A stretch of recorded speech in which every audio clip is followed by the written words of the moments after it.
म्हणजे या प्रायव्हेटीकरणामधून आज तुम्ही रेल्वेचं बघा, ऑर्डनन्स फॅक्टरीचं बघा, बँकांचं बघा, सर्व प्रायव्हेटीकरण. मग या प्रायव्हेटीकरणाचा फायदा कोणाला आणि प्रायव्हेटी का केलंय शासन व्यवस्थेने? काय गरज होती प्रायव्हेट करण्याची? आम्ही विचार केला पाहिजे. कोणतंही शासन देशामध्ये आम्ही निवडून आणतो ते कशासाठी?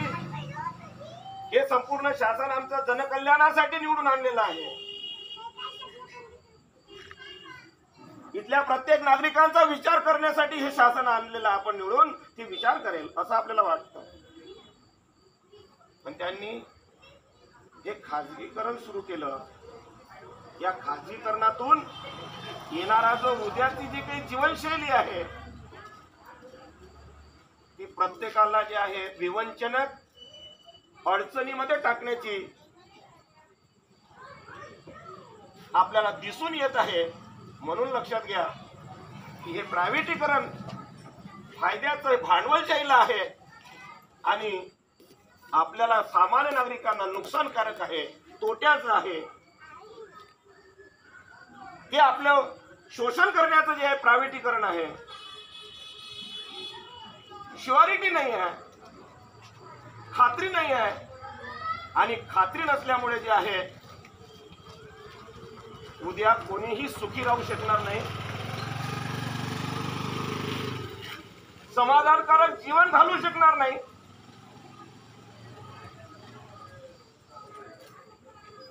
आणि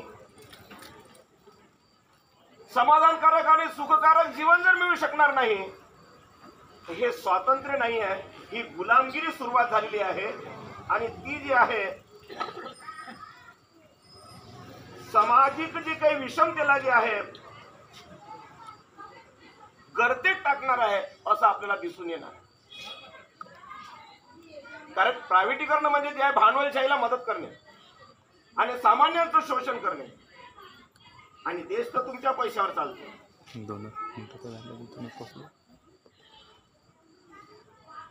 तुम्ही ब्रश जरी घेत असाल, टूथब्रश, त्याच्यावरती सुद्धा जीएसटी लावला जातो. गहू घेत असाल, तांदूळ घेत असाल, त्यावरती सुद्धा जे आहे जीएसटी लागला जातो, टॅक्स लागतात.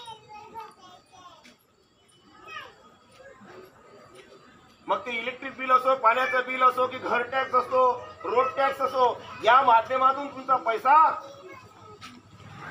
शासनाकडे जमा होते आणि त्याच्यातून डेव्हलपमेंट केल्या जाते.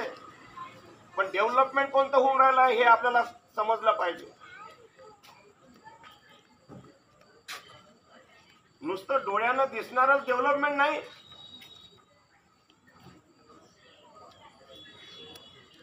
आज आमचे पोरं 35 वर्षाचे होऊन राहिले, पण रोजगार कुठे आहे? प्रकल्प कुठे आहे?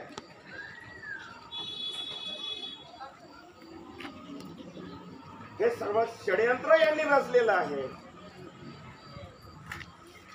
आणि इथे षडयंत्र रचून गुलामगिरी, जसं आपण म्हणतो ना इंग्रजांच्या काळामध्ये, अरे कमीत कमी इंग्रज लोकांच्या मिशनऱ्या शाळा काढून राहिले होते. त्या काळामध्ये शाळा काढत होते. परंतु या काळामध्ये तर शासन व्यवस्था शाळा बंद पडून राहिले. काय कारण असेल?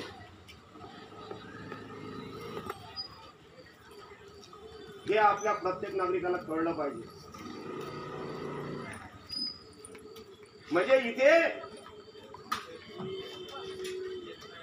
ज्याचं कसे रूल आणणार आहे अशी परिस्थिती आपल्याला दिसत आहे.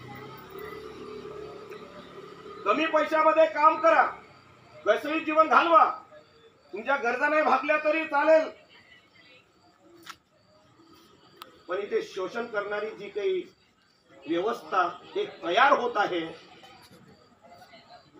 जी तुमच्यासाठी कधीच जे आहे जनकल्याणाचं काम जे आहे ते हाताशी घेणार नाही, असल्या परिस्थितीत आपण जे आहे जगतो आहे असं दिसत आहे. गरजा भागणार नाही.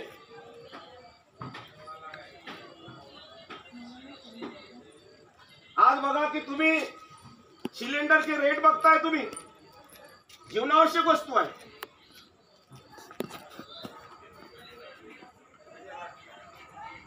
ते कमी रुपयामध्ये उपलब्ध असायला पाहिजे होती, अन्यथा जंगलतोड होईल. कारण की आपला देश खेड्यांचा आहे.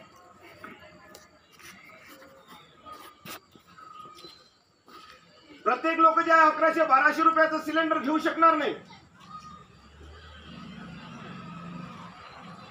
पण शासन व्यवस्था बऱ्याच जे आहे, ज्याच्या कसे जे काही शासक म्हणून जे आहे रूल आणताय आणि ते आपल्यावरती बिंबवण्याचं काम करत आहे, असली परिस्थिती आपल्याला दिसते.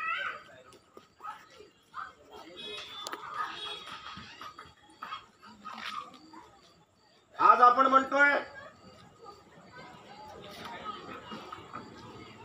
की बाबांनो, जे काही शासन व्यवस्था आपल्यावरती बिंबवण्याचं काम करत आहे, यामधून अंधश्रद्धा सुद्धा फोफावणार आहे.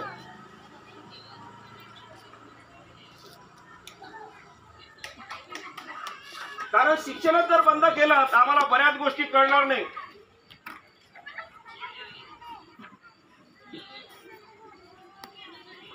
आणि अलीकडे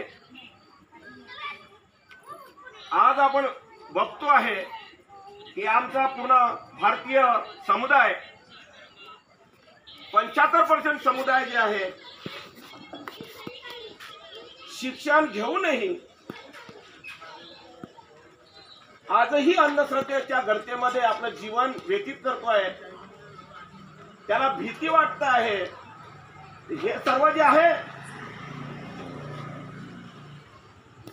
कशामुळे, तर जाचक असे जे आहे किंवा अंधश्रद्धा जे काही रूढी आहे, परंपरा आहे, असल्या बिंबवण्यात आल्या आहे, तर ते भीती वाटते त्यांना की मी असं केलं तर काय होईल, म्हणून तो भीतो, घाबरून घाबरून जगतो आयुष्यामध्ये.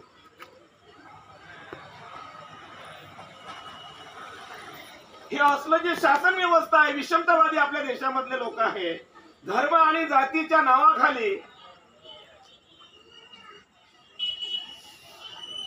आज एक व्यक्ती दुसऱ्या व्यक्ती बरोबर बंधुभावाने वागला पाहिजे, तो बंधुभावाने वागत नाही आहे. तो तिरस्कार नजरेनं बघतो आहे. तो त्या कास्टचा आहे, तो त्या जातीचा आहे, तो त्या धर्माचा आहे.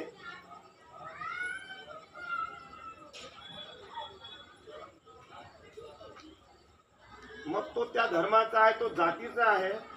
मग चंद्र सूर्य का वाटून घेतले नाही, तो का एक यूज करत, ते का वापरता एकच.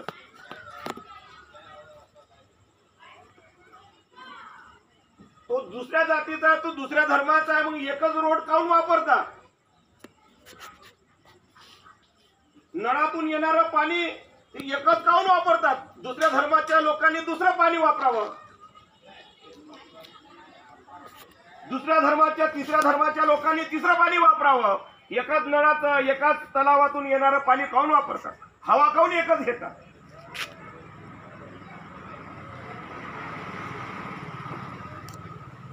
या देशातील प्रत्येक नागरिकांना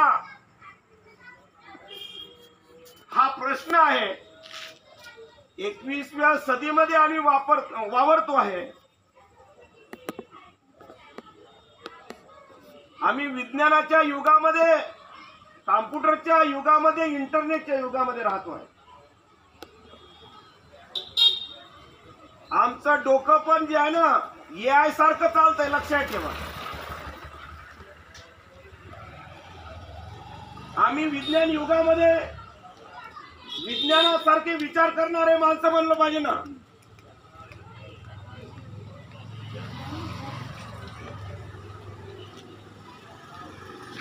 या देशातील विषमतावादी धर्म मार्तंड लोकांनी, भटब्राह्मणांनी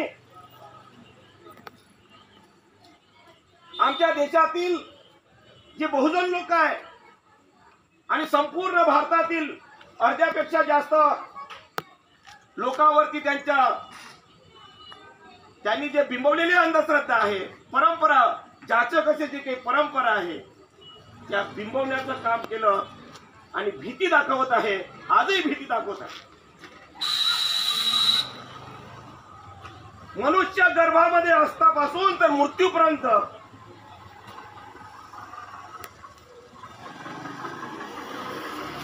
तो भीतीदायकच जे आहे तयार होतो असं आपल्याला दिसून येतं. आमच्या देशामध्ये इथल्या विषमतावाद्यांनी अंधश्रद्धा फैलावली तर गर्भामध्ये असलेला पोरगा बरोबर आहे की नाही आहे, तुम्हाला हे संस्कार करावं असल्या प्रकारचं तुम्हाला जे आहे यज्ञ करावं लागेल. 10 किंवा 25 लोकांना जे आहे ब्राह्मणांना जेवण घालावं लागेल. तुम्ही नाही जेवण घातलं तर हे पोरगं व्यंग निघेल. असल्या प्रकारचं जे आहे सुरुवात तिथून केल्या जातं. ज्यांच्याकडे पैसे नसेलही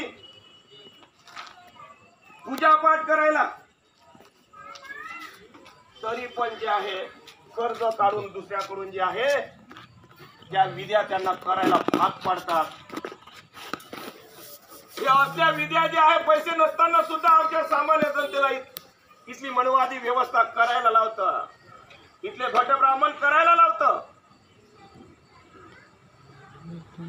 आणि आमचा तो सामान्य व्यक्ती कर्जात जातो.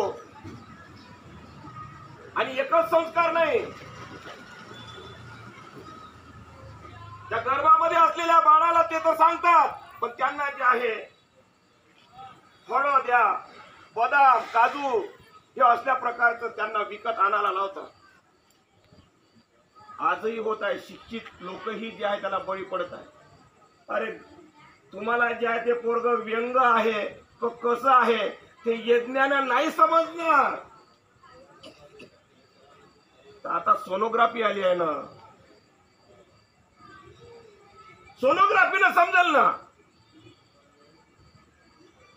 पण तरी आमच्या देशातील बिनडोक लोक, सामान्य जनता डिग्र्या कमावल्या, PhD झाले, ग्रॅज्युएट झाले, पण मात्र आजही या विषमतावाद्यांच्या मनोवाद्यांच्या विचाराने आजही विद्या करतात आणि स्वतःचा वाटोळा लावून घेतात. असली परिस्थिती. पोरग जन्माला आलं तर त्याचे उष्टन करतात, त्याचे प्रोग्राम. ते झालं नाही तर नामकरण. त्याच्यासाठी भट ब्राह्मण बोलवा.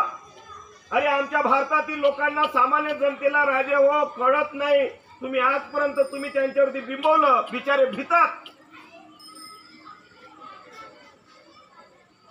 जर हे विधी नाही केली तर पोराले समोर प्रॉब्लेम होईल, अडचण होईल म्हणून ते सांगतात. तुम्हाला हे यज्ञ करावं लागेल. का जेव्हा आमचे सामान्य जनता घाबरते आणि त्या घाबरण्यामधून, त्या भीतीमधून तो त्या विद्या किंवा जे काही पूजापाठ करायला लागतोय. परंतु त्या पूजापाठीनं तुमचं लेकरू चांगलं राहील का एवढं सांगा. एवढा विचार आमच्या आधुनिक युगातील मायबापांना यायला पाहिजे.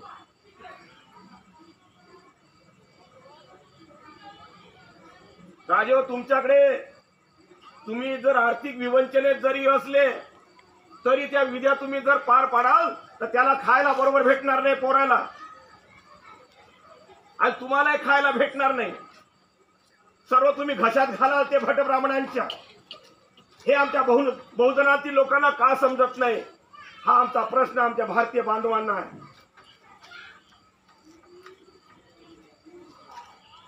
आणि हे एवढ्याच विद्या नाही तर समोरही आहे. तो एक आला होता उमरेड रोड वरती 6 महिन्याच्या अलीकडे एक,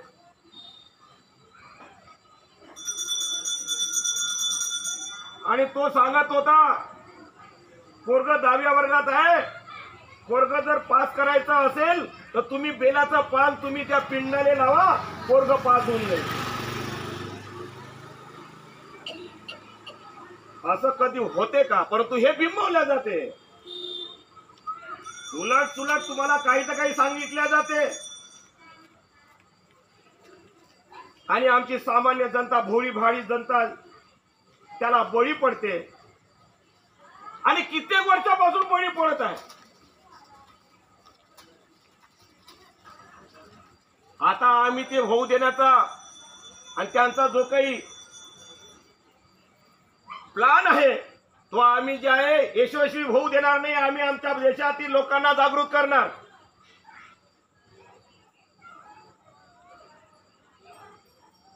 आमचे जे काही ओबीसी बांधव आहे आम्ही त्यांना जागृत करणार. आमच्या ओबीसी बांधवांना आम्ही भीतीदायक आम्ही जगू देणार नाही. आम्ही त्यांना स्वच्छंदपणे जगण्याचा आम्ही त्यांना मार्ग सांगणार.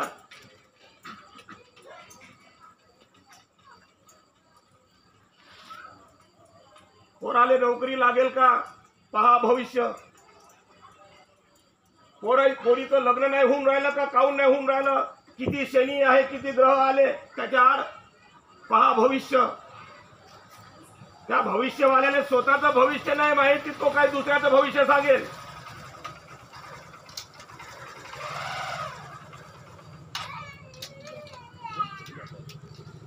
हे जे भविष्य आहे ते तुमचं भविष्य नाही. त्यांचं पोट भराचं भविष्य घेतात एवढं लक्षात ठेवा. म्हणून सामान्य जनतेनं आमच्या बांधवांना सांगणं बहुजनातील बांधवांना सांगणं याला बळी पडू नका.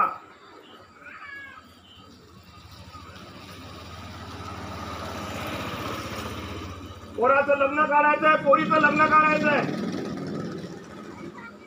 हे मुहूर्त बरोबर नाही ते मुहूर्त बरोबर आहे. हे यांची मनुवादी व्यवस्थेची मनुस्मृती आहे लक्षात ठेवा. म्हणून ही लोकशाही खतम करण्याच्या मागे का लागले आहेत. या देशामध्ये समानता नको यायला.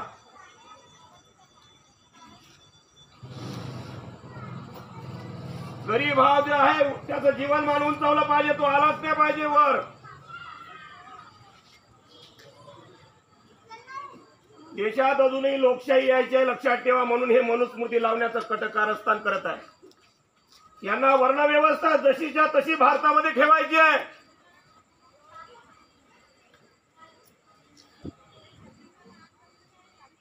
आम्हाला म्हणायचं आहे जे काही तुम्ही सांगता आहे हे आमच्या लोकांना तुम्ही धड्यातून शिक्षणातून आम्हाला चुकीचं सांगण्याचा प्रयत्न करत आहे असं आम्हाला आता समोर दिसत आहे.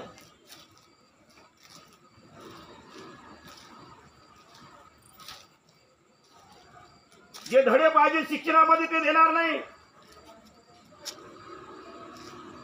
कारण की तुम्ही जागृतच नाही झाले पाहिजे. तुम्ही जर जागृत झाले तर तुम्हाला ह्या विद्या आणि यज्ञ काय हे तुम्हाला कळायला लागेल. तुम्ही जागृत व्हाल.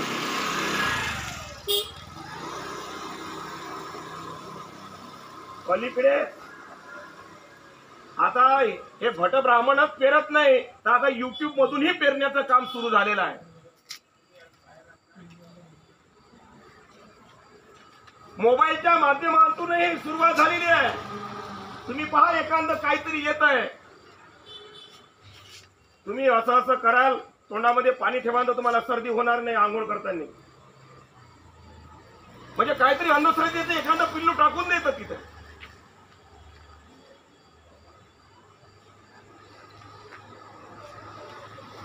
म्हणजे काळानुसार तुमच्यावरती जी आहे गुलामी कशी राबवायची हे त्यांनी जे ठरवून घेतलेलं आहे लक्षात ठेवा. म्हणून आजच्या घडीला प्रत्येक नागरिकांना सांगणं आहे निसर्गानं दिलेलं हे कॉम्प्युटर साबूत ठेवा. मग तुम्हाला मुहूर्ताची कधीच गरज पडणार नाही एवढं लक्षात ठेवा.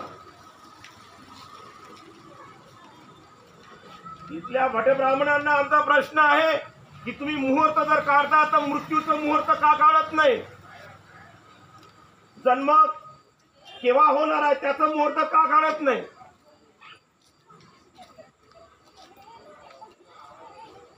म्हणजे जे सत्य आहे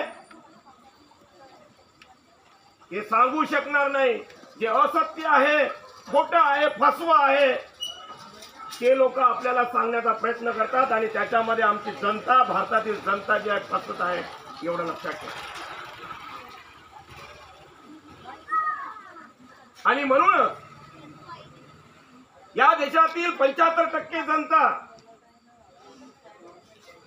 धर्माच्या आणि जातीच्या विळख्यात फसलेली आहे. म्हणून सर्वांना सांगणं आहे भारतीयांना, धर्म आणि जातीपेक्षा मानवतेला महत्व द्या. खरं सुख जर पाहिजे असेल, खरं समाधान जर तुम्हाला जीवनामध्ये पाहिजे असेल, मग तुम्ही कुठल्याही जाती धर्माचे असा, आम्हाला काही देणं घेणं नाही. पण खरं सुख जर पाहिजे असेल तर तुमच्यामध्ये जे आहे मानवता असली पाहिजे. मानवता म्हणजे एक व्यक्तीने दुसऱ्या व्यक्तीबरोबर बंधुभावासारखं वागलं पाहिजे, व्यवहार केला पाहिजे.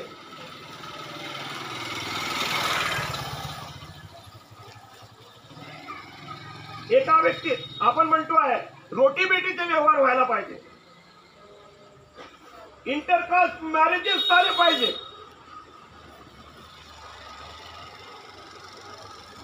एका पोराला दुसरी पोरगी कोण्याही जातीची जर असली, धर्माची असली, तर त्याचं मानू नका की ते कोण्या जातीचे आहे म्हणून. हे जेव्हा आपण सोडू तेव्हा इथे जे आहे मानवता यायला लागेल, लक्षात ठेवा.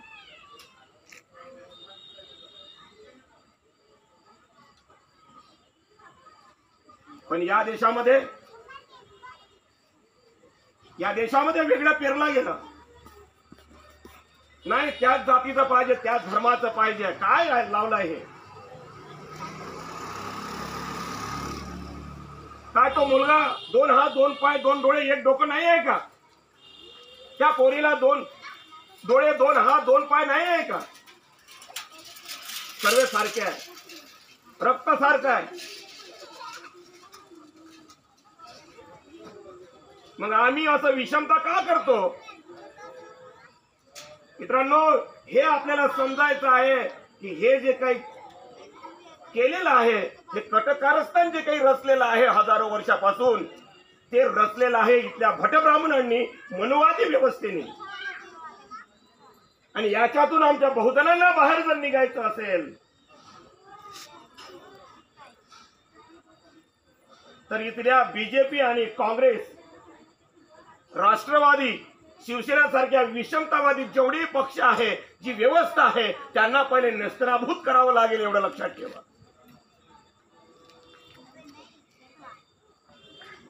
कारण सत्तेतला जो प्रमुख आहे तो व्यवस्थित पाहिजे.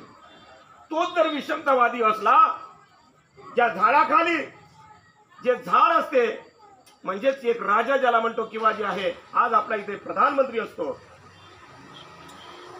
प्रधानमंत्री मध्ये जी क्वालिटी असेल त्याच क्वालिटीचे लोक तयार होतात. आणि प्रमुखामध्ये जर क्वालिटी नसेल तर जनता कशी? जनता ही क्वालिटीची निर्माण होणार नाही. म्हणून लक्षात घ्या, क्वालिटी येण्यासाठी आपल्याला शिक्षण पाहिजे. आणि तुम्ही क्वालिटीचे निर्माण झाले नाही पाहिजे असं इथल्या 2024च्या शासन व्यवस्थेला वाटतं की तुम्ही क्वालिटीचे निर्माणच नाही झाले पाहिजे. मग इक्वॅलिटी येईल कसे? म्हणून लक्षात ठेवा, आपल्या सर्वांना आव्हान आहे, जीवनामध्ये प्रत्येकाने आपला एक उद्देश ठेवा, एक जीवन जगण्याचा उद्देश ठेवा की मी माझ्या पोराला, माझ्या पोरीला मी सावित्रीबाई फुले बनवणार, मी जिजामाता बनवणार, मी फातिमा बेग बनवणार, मी माझ्या पोराला शिवाजी महाराज, डॉक्टर बाबासाहेब आंबेडकर, शाहू महाराज, शिवाजी महाराजचे गुण देणार. असा जे आहे तुम्ही संकल्प करा. येणारी लढाई खूप मोठी आहे. इथल्या विषमतावाद्यांना देशातून जर हद्दपार करायचं असेल तर संघटित व्हावं लागेल. या अंधश्रद्धेतून बाहेर निघावं लागेल. आपल्या बांधवांना समजून सांगावं लागेल. संघटित व्हा आणि या अन्यायाविरुद्ध लढा. शिक्षण पाहिजे आहे, रोजगार पाहिजे आहे, आम्हाला शेतीतील उत्पादनाला भाव पाहिजे आहे, आम्हाला रोजगार पाहिजे आहे, शुद्ध पाणी पाहिजे आहे, पौष्टिक आहार पाहिजे आहे, शुद्ध हवा पाहिजे आहे. या वातावरणाचा विचार करणारे लोक पाहिजे आहे. इथला पर्यावरण मंत्री जे आहे इथल्या वातावरणाचा विचार करणारा पाहिजे आहे. आणि ते जर नसेल तर एक नवीन शासन आणा जे वंचितांचा सामान्यांचा विचार करेल. की शासन आपल्याला पाहिजे असेल तर पहिले स्वतः बदला, म्हणजे शासन तुम्हाला बदललेलं दिसेल आणि या देशाचा बदल तुम्हाला दिसायला लागेल. आणि हे तुमच्या